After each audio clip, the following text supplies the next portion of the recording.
Hi friends. Share market अक्सर हमें ऐसी अपॉर्चुनिटीज दिखाता रहता है जहां पर कि आमतौर पे इन्वेस्टर्स का ध्यान शुरू में नहीं जाता है। जैसे कि आपने जब पैन कार्ड बनवाया होगा या आपने डीमैट अकाउंट खुलाया होगा, तब आपने कभी नहीं सोचा होगा कि आप एक ऐसी कंपनी के साथ डील कर रहे हैं जो स्टॉक मार्केट में लिस्टेड है और जिसका एक प्रॉफिटेबल बिजनेस मॉडल भी है। दोस्तों, मैं बात कर रहा हूं सीडीएसएल की, वो कंपनी जो हमारे पूरे देश के डीमैट अकाउंट्स को मैनेज करने में दो में से एक कंपनी है। पहली कंपनी सीडीएसएल है, दूसरी एनएसडीएल है। अब इस कंपनी में दोस्तों लेटेस्ट जो इंफॉर्मेशन वो ये है कि 140 करोड़ जो भारतीय हम लोग हैं उनमें से सिर्फ 12 करोड़ डीमैट अकाउंट्स खुले हुए हैं और एक्टिव डीमैट अकाउंट की संख्या तो 4 करोड़ से कम है। तो अब आप सोचिए इस कंपनी के पास कितनी बड़ी बिजनेस अपॉर्चुनिटी है। अब सीडीएसएल के तौर पे एक कंपनी आपके लिए क्या मल्टीबैगर रिटर्न्स देने की क्षमता रखती है? इस बिजनेस का मॉडल क्या है?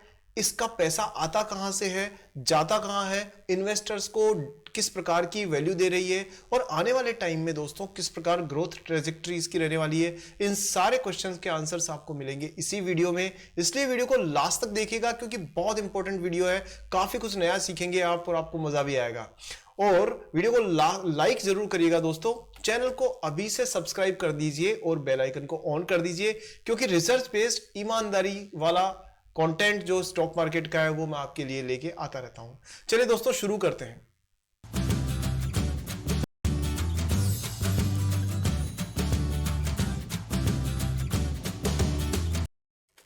तो सबसे पहले तो हम ये जान लें कि सीडीएसएल का बिजनेस मॉडल क्या है, उसके लिए इसके फंडामेंटल्स पर एक बार नजर डालते हैं और वो है आपके सामने यहां पर ये रहे। देखिए ये कंपनी बेसिकली करती क्या है, ये कंपनी करती ये है कि दोस्तों ये तीन अलग अलग बिजनेस सेगमेंट्स हैं इसका। पहला है आपके शेयर्स का डीमेटेरियलाइजेशन यानी डीमैट। आपको अगर याद हो तो एक टाइम वो था जबकि शेयर सर्टिफिकेट्स को मुंबई स्टॉक एक्सचेंज में लोग लेकर के घूमा करते थे और वहीं पे खरीद फरोख्त होती थी, बोली भी लगती थी, मतलब ओपन में खड़े होकर के शेयर्स की बोली लगती थी। वो जमाना था जब पेपर बेस्ड शेयर्स होते थे। फिर जब डीमैट अकाउंट आए तो वो सारे के सारे डिजिटल शेयर्स में कन्वर्ट हो गए, यानी कि सर्वर में आप सीडीएसएल एनएसडीएल के सर्वर में शेयर्स सर्टिफिकेट के रूप में मौजूद रहते हैं, यूनिट्स के रूप में मौजूद रहते हैं। तो अब आपको सिर्फ एक बटन दबा करके और आप ट्रांजैक्शन कर सकते हैं। ऐसा नहीं है कि आपको बैग में शेयर्स को रख करके एक से दूसरी जगह जाना है और फिर वहां पे बेचना खरीदना है, वो नहीं करने की जरूरत है। तो यहां पर सीडीएसएल एकमात्र कंपनी नहीं है। आगे बढ़ने से पहले मैं आपको यह जरूर बता दूं कि दोस्तों सीडीएसएल के अलावा एक और कंपनी है एनएसडीएल और उसका आईपीओ बिल्कुल हिट करने वाला है स्टॉक मार्केट को और वो एक टफ कॉम्पिटिटर है इसके लिए। लेकिन इन दोनों को कंपेयर भी हम इसी वीडियो में करने वाले हैं। लेकिन सबसे पहले हम ये जान लें कि सीडीएसएल के फंडामेंटल्स क्या कहते हैं। यहां आपके सीडीएसएल के फंडामेंटल्स आप जो देख रहे हैं उसमें आप ये देख रहे हैं कि डिपॉजिटरी जो सर्विसेज है इसका जो बिजनेस सेगमेंट है कि शेयर्स को डिपॉजिट करना, जैसे बैंक अकाउंट में बैंक पैसे पड़े रहते हैं उसी तरह से जो सीडीएसएल है उसमें आपके जो शेयर्स है वो डीमैट यानी यूनिट्स के रूप में सुरक्षित रहते हैं। साथ में अगर किसी को पेपर्स में कन्वर्ट करना है, रीमेटेरियलाइज करना है, तो वो भी यहां पर हो जाता है। होल्डिंग हुआ, ट्रांसफर हुआ, शेयर्स की प्लेजिंग यानी कि उनकी गिरवी रखने का काम, वो सब यहीं से मैनेज हो जाता है। ई वोटिंग जो होती है, आपने देखा होगा एजीएम जब कंपनीज की होती है एनुअल जनरल मीटिंग, तो उसके दौरान जो है ई वोटिंग होती है। जो पहले शेयर्स की वोटिंग हुआ करती थी आजकल डिजिटल वोटिंग होती है, वो भी सीडीएसएल ही मैनेज करता है। इसके अलावा डेटा एंट्री और स्टोरेज का काम है और साथ में रिपोजिटरी का भी काम ये करते हैं। अगर मार्केट पोजीशन के हिसाब से देखें तो दोस्तों ये लार्जेस्ट सिक्योरिटी डिपॉजिटरी है in terms of number of accounts. और आप साफ तौर पे देख सकते हैं कि इसमें इसकी जो है डीमैट अकाउंट जो है सबसे ज्यादा इसने खोले हुए हैं।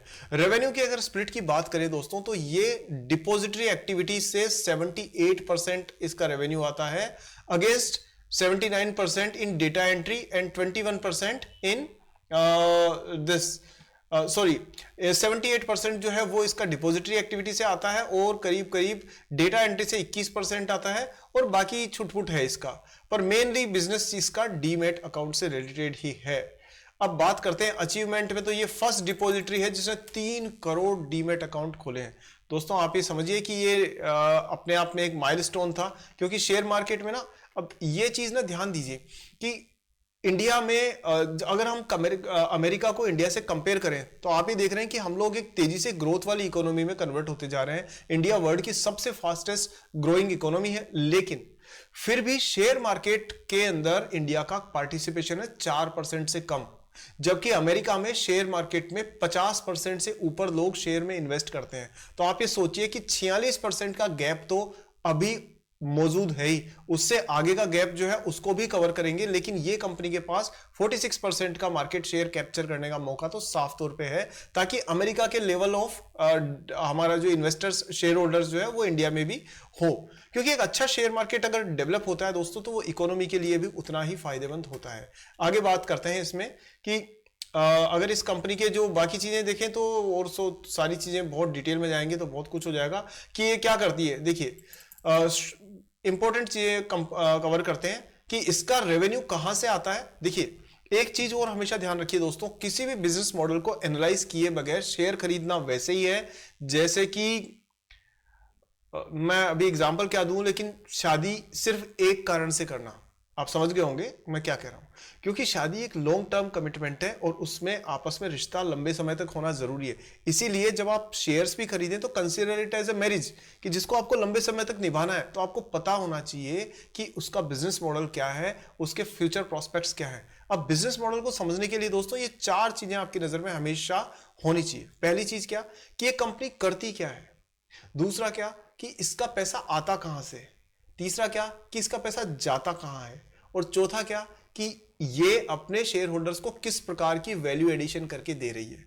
इन चीजों पे जब आप सेटिस्फाइड हो जाएं तो आगे की एनालिसिस शुरू कीजिए, पर ये प्राइमरी क्राइटेरिया होना चाहिए आपका। आगे बढ़ते हैं। देखिए इनका 34% जो पैसा आता है ना दोस्तों, वो आता है एएमसी से, यानी एनुअल मेंटेनेंस चार्जेस। तो ये पैसा लेते हैं किससे, सेबी जो है उससे जुड़े हुए जो ब्रोकर्स हैं उनसे ये पैसा लेते हैं कि भाई आपके 100 अकाउंट अगर हम मैनेज कर रहे हैं तो हमें इतना इतना पैसा आपको देना है। नेक्स्ट दोस्तों क्या है, वो है इनका रेवेन्यू कहां से आता है। 16% रेवेन्यू आता है इनका केवाईसी सर्विसेज से। तो आप जब भी कभी डीमैट अकाउंट खोलते हो तो आपको केवाईसी के डॉक्यूमेंट्स डालने पड़ते हैं, और वो डॉक्यूमेंट्स वेरीफाई होने के लिए जाते हैं, तो वो इसी कंपनी के थ्रू वेरीफाई होते हैं। तो वहां से इस बिजनेस से 16% पैसा इस कंपनी का आता है, और इस क्षेत्र में ये 60% मार्केट शेयर लेकर के बैठे हुए हैं, जो एक बड़ी अच्छी बात है। तीसरा है दोस्तों कि आईपीओ एंड कॉर्पोरेट एक्शन से भी इनका 10% पैसा आता है, और बाकी छोटे मोटे कामों से 20-22% भी इनका रेवेन्यू आता है। तो आप साफ तौर पे समझ गए हो कि ये कंपनी पैसा बनाती कैसे है और आता कहां से इसके पास में। अब फंडामेंटल्स पे नजर डालें तो दोस्तों ऑब्वियसली प्राइस तो इसकी 1600 रुपए के आसपास है, और आप जब वीडियो देखोगे तो चेंज भी हो सकती है, लेकिन ये मान करके चलिए कि कंपनी 16,000 करोड़ रुपए की मार्केट कैप लेकर के बैठी है, यानी अच्छी खासी पोजीशन में है, और साथ में ये डिविडेंड यील्ड भी इसका अच्छा है। रिटर्न ऑन कैपिटल एम्प्लॉयड आप देखोगे 30% की है, और इक्विटी पर 23% रिटर्न दिया है। एफवी फेस वैल्यू इसकी 10 रुपए है। अब आप ना ये हमारे जो बहुत सारे मित्र, आप जब आप कमेंट करते हो तो एक तो आप जो इतना प्यार और सपोर्ट देते हो ना दोस्तों, उससे मुझे हौसला मिलता है और दुगनी मेहनत करने की इच्छा करती है। मैं सच बता रहा हूं, आपका सपोर्ट मेरे लिए सबसे बड़ी ताकत है, और इसको ऐसे ही बनाए रखिएगा ताकि मैं आपके लिए अच्छे से अच्छे शेयर्स और उनकी जानकारी ढूंढ करके आपके लिए ला सकूं। नेक्स्ट दोस्तों बात यह है कि यहां पर जो मैं आपको कह रहा हूं, बहुत सारे मित्र जो है वो ये कहते हैं कि सर हमारा तो आप 1600 रुपए का शेयर कैसे खरीदें, 2000 रुपए का शेयर कैसे खरीदें, आप तो 100 रुपए से नीचे के शेयर बताओ। तो दोस्तों इतना ध्यान दीजिए कि अगर सीडीएसएल का शेयर जो आज 1600 रुपए का चल रहा है, अगर वो 10 रुपए की जो स्टॉक प्राइस है वो स्प्लिट होकर के 1-1 रुपए के 10 टुकड़े हो गए, तो आपको यही शेयर 160 रुपए में भी तो मिलेगा, 150 रुपए के आसपास में। तो आप ये देखिए कि आपको एक्चुअली मिल क्या रहा है। तो शेयर की प्राइस जो है ना वो सेकेंडरी होनी चाहिए, और शेयर का बिजनेस मॉडल जो है वो फर्स्ट आपकी कैटेगरी क्राइटेरिया होना चाहिए। तो यहां पर आप ये देखिए कि इसके पास में स्प्लिट होने का पूरा मौका है। कंपनी ने अच्छा खासा रनअप दिया है। देखिए रिटर्न ऑन इक्विटी 23% अगर दिया है तो बहुत अच्छा है। डिविडेंड पे आउट दोस्तों 60% है, यानी ये भी एक अच्छा नंबर है। हालांकि ये हमेशा 100% से नीचे रहना चाहिए, इससे ऊपर जाना डेंजरस हो सकता है, जैसा वेदांता के केस में था। उसका 350% से ऊपर डिविडेंड पे आउट था, मतलब जितना इनकम है उससे 3 गुना ज्यादा वो प्रॉफिट के रूप में, डिविडेंड्स को के रूप में बांट रहे थे, वो गड़बड़ थी। पर यहां 60% बिल्कुल हेल्दी है, परफेक्टली सेफ है, कोई इश्यू नहीं है। सेल्स जो है वो 24% से ग्रो की है और प्रॉफिट 21% से पिछले 5 साल में एवरेज ग्रो किया है, which is again a very healthy growth. So कोई समस्या वाली बात यहां पर नजर नहीं आ रही है फिलहाल। मार्केट कैप अगर आप देखोगे 16,000 करोड़ की है। प्राइस टू बुक वैल्यू 13.6 है, वो थोड़ी सी महंगी है दोस्तों। अगर आप पी देखेंगे, stock P, price to earning, तो ये भी 52 है। तो थोड़ा सा 20-25 होता, 30 होता, तब तक तो कम ठीक था। थोड़ा सा एक्सपेंसिव है, लेकिन अच्छी कंपनीज आपको थोड़ी महंगी मिलती ही हैं। देखें तो डेट तो कंपनी पर 0 है और शेयर प्रमोटर्स के पास 15% की शेयर होल्डिंग है। ये थोड़ा सा 40-50% होती तो ज्यादा अच्छी रहती है, लेकिन डेट जो है वो डेट टू इक्विटी 0 है। डेट 2 करोड़ का है, जिसका कोई खास फर्क पड़ने वाला नहीं है। ग्राहम नंबर 284 है दोस्तों, उसके मुकाबले में शेयर प्राइस 1600 रुपए के आसपास करीब करीब इसको थोड़ा सा ओवरवैल्यूड बना देती है, इसमें कोई दो राय नहीं है। और पायस की स्कोर 4 है, लेकिन डिपॉजिटरी केस में हम इसको थोड़ा इग्नोर कर सकते हैं। हाँ, यहां ये देखेंगे कि सेल्स 623 करोड़ रुपए है for a company with 16,000 market cap. 623 crore की sales is okay, it's good. यहां आप ये देख सकते हैं कि थोड़ा सा हम इस पे नजर डालते हैं कि कंपनी की वैल्यू जो है वो किस प्रकार से अनलॉक हो रही है। तो लॉन्ग टर्म में अगर आप देखें दोस्तों, तो ये इसकी शेयर प्राइस है जो एक हेल्दी मूड में है, और ये दोस्तों सॉरी अर्निंग पर शेयर है, जिसके मुकाबले में प्राइस थोड़ी सी अभी सही रेंज में। आप इसको कम नहीं कह सकते, लेकिन इसको ज्यादा भी नहीं कह सकते, तो ये इसके लायक प्राइस है।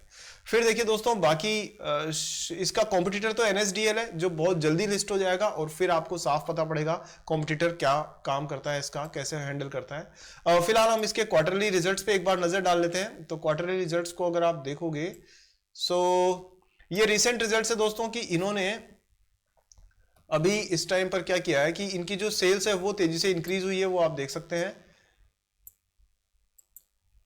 देखिए, ये 150 करोड़ के मुकाबले में जो सेल है वो इनकी बढ़ गई है दोस्तों 200 करोड़। तो आप ये देख सकते हैं कि क्लियरली इसमें अपटिक है।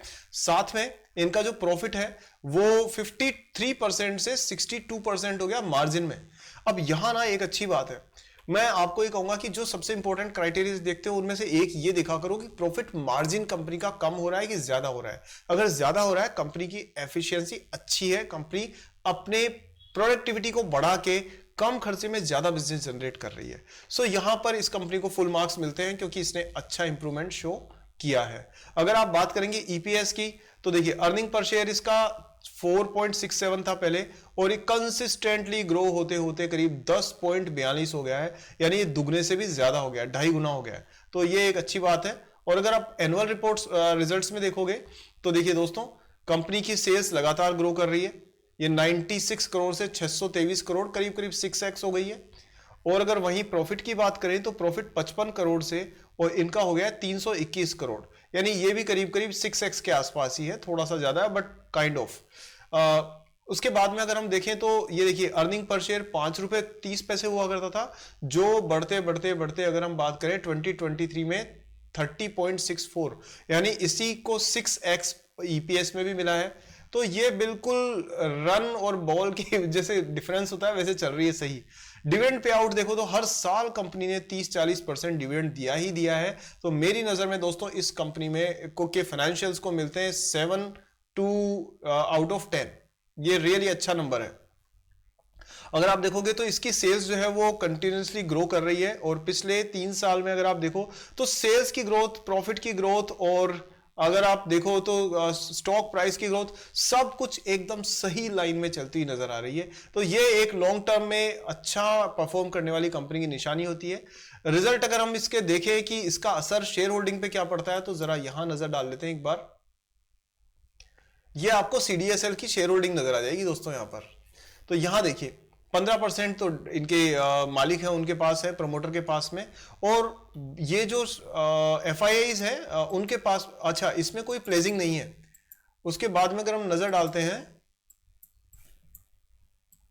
म्यूचुअल फंड्स ने दोस्तों 12% से ज्यादा का स्टेक इसमें ले रखा है, और अगर आप ध्यान दें तो डोमेस्टिक इन्वेस्टर्स जो है उन्होंने 9.5%। अब इसमें क्या क्या आते हैं, हमारे यहाँ के जो बाकी जैसे QIB आपके क्वालिफाइड इंस्टीट्यूशनल बायर्स होते हैं, या बड़े जो इन्वेस्टर्स होते हैं वो हैं। इसके अलावा फॉरेन इन्वेस्टर्स पे नजर डालना जरूरी है। 15% से ज्यादा होल्डिंग फॉरेन इन्वेस्टर्स के पास है और आपके हमारे जैसे जो रिटेल कॉमन इन्वेस्टर्स है उनके पास में 48% के आसपास की इसकी शेयर होल्डिंग है। अगर हम देखें नजर इस पे एफआईआईज का किस प्रकार से रुझान रहा है तो वो जरा एक बार मैं आपको दिखा देता हूं।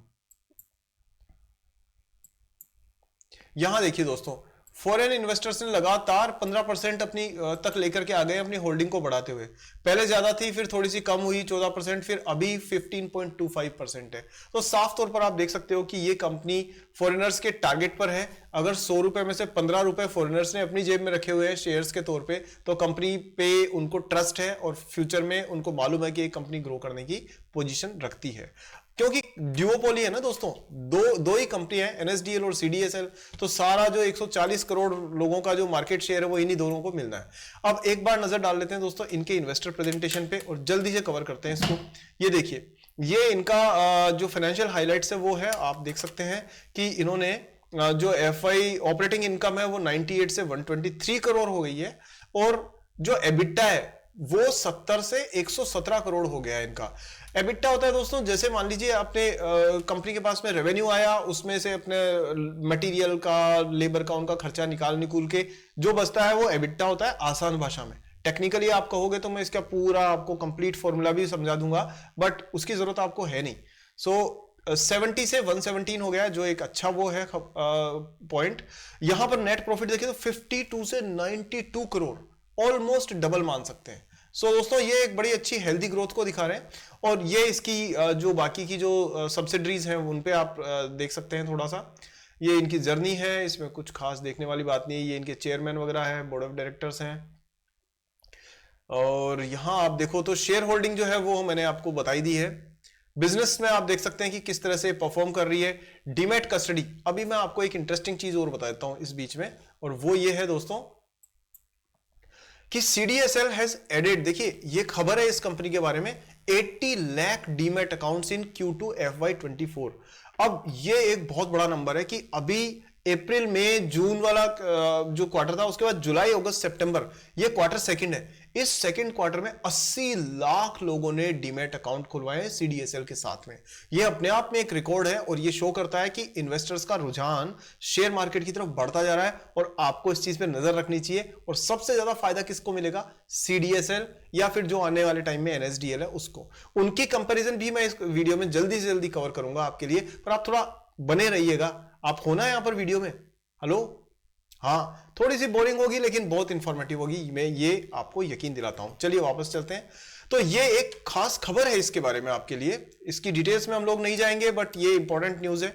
दूसरा एक ये बहुत इंपॉर्टेंट न्यूज है जो मैं आपसे शेयर करना चाह रहा हूं। ये क्या है दोस्तों? Demat securities made must for big unlisted private companies. ये एक अपने आप में बहुत ही बड़ा डेवलपमेंट है दोस्तों। क्या कि जो आप ये देख रहे हैं स्क्रीन के ऊपर कि ये जो गवर्नमेंट है उसने ये कह दिया है कि भाई आप चाहे लिस्टेड हो कंपनी या अनलिस्टेड हो, प्राइवेट हो या नहीं हो, आपको शेयर होल्डर्स का जो शेयर्स हैं वो डीमैट अकाउंट में रखने पड़ेंगे, चाहे आप लिस्टेड हो चाहे नहीं हो। इसलिए ये एक बड़ी अपॉर्चुनिटी निकल करके आती है, क्योंकि दोस्तों शेयर मार्केट में लिस्टेड कंपनीज की संख्या कम है और बाहर अगर आप देखोगे तो अनलिस्टेड कंपनीज बहुत सारी है। आप भी जानते हो, आसपास देखते रहते हो, तो वो सारी कंपनीज के शेयर्स भी जो प्राइवेट कंपनीज है उनके भी अब इनको डीमैट में रखने पड़ेंगे, और डीमैट में रखेंगे तो फिर CDSL का धंधा बढ़ेगा। तो ये चीजें एक अपॉर्चुनिटी के तौर पे आप देख सकते हो। फिलहाल इसके बाद में आपको मैं एक इसका टेक्निकल चार्ट जो है उसका भी एक बार डिटेल्स बता देता हूं, लेकिन इससे पहले मैं आपको ये बता देता हूं कि दोस्तों इनका रेवेन्यू आप कंपेयर करके देखिए NSDL से। अगर NSDL आता है मार्केट में इसमें शेयर मार्केट में IPO लेके, जो एक्चुअली आ ही रहा है, तो इनको कंपेयर करके देखिए कि NSDL जो है उसका जो रेवेन्यू है वो इससे ज्यादा है CDSL से, डबल है। लेकिन अगर आप नजर डालेंगे प्रॉफिट पे, तो प्रॉफिट जो है वो CDSL का ज्यादा अच्छा है, 255 करोड़ के मुकाबले में 319 करोड़। तो यहां एक सीधा जो मार्जिन है वो एक एडवांटेज मिलता है CDSL को। और यहां ये देखिए एक और इंटरेस्टिंग चीज कि NSDL जो है उसके पास में मार्जिन जो है वो कितना है, वो है 24%, लेकिन 57% मार्जिन किसके पास है? CDSL के पास। ये लेटेस्ट फिगर्स हैं। और प्रॉफिट के हिसाब से बात करें तो दोस्तों ऑब्वियसली प्रॉफिटेबिलिटी में भी CDSL मात देता है NSDL को।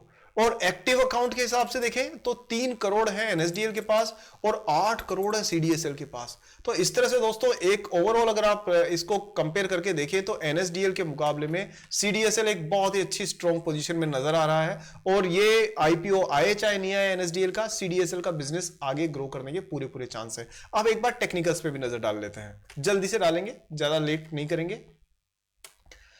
तो देखिए टेक्निकल्स का आपको हमेशा ये ध्यान रखना होता है दोस्तों कि शेयर मार्केट में बिजनेस मॉडल देख करके हमेशा शेयर सेलेक्ट किया जाता है, और टेक्निकल चार्ट देख करके हमेशा उसमें शॉर्ट पोजीशन ली जाती है कि कब और कैसे।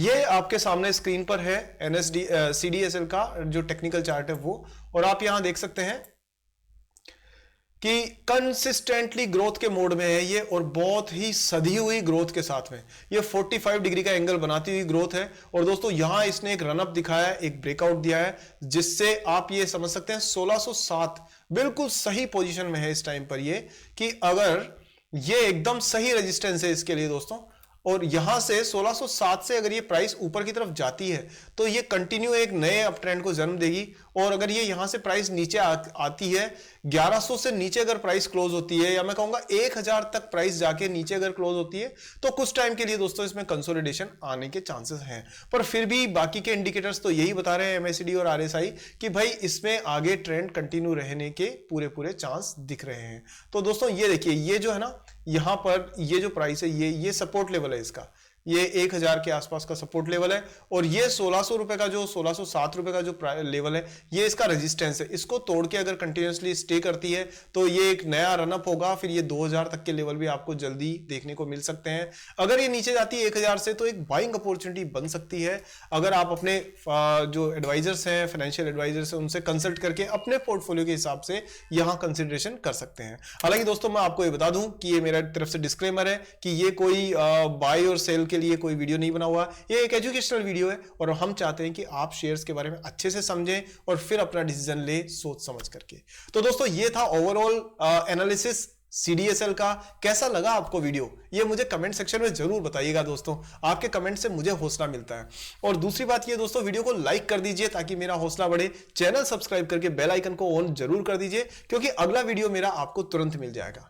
दोस्तों आज की वीडियो में इतना ही। और हाँ, डीमैट अकाउंट की जब कंपनी की बात हो रही है तो दोस्तों मैंने अपनी रिसर्च में 3 कंपनीज को बेस्ट पाया है, और उन तीनों के साथ अगर आप डीमैट अकाउंट खोलते हो तो मेरा एनालिसिस के हिसाब से ये वन ऑफ द बेस्ट है। आप खोल डायरेक्ट लिंक पर जाइए डिस्क्रिप्शन में और आपका पिन कमेंट में, और वहां से आप क्लिक करके अपना डीमैट अकाउंट खोल के पेटीएम मनी, आप स्टॉक्स और जीरोधा इनमें से किसी के साथ भी डीमैट अकाउंट खोल सकते हैं। मैं खुद जीरोधा यूज करता हूं, I am very happy with that, और तीनों इक्वली गुड हैं। सो आप अपनी चॉइस के हिसाब से करेंगे तो बड़ा अच्छा रहेगा। और बाकी कोई क्वेश्चन है तो मुझसे जरूर पूछिएगा कमेंट सेक्शन में। वीडियो को शेयर जरूर करिएगा, यही गड़बड़ होती है, शेयर करना मत भूलिएगा दोस्तों, ये मेरी तरफ से आपको एक जिम्मेदारी दी गई है। अगले वीडियो में जल्दी मिलते हैं, तब तक जय हिंद।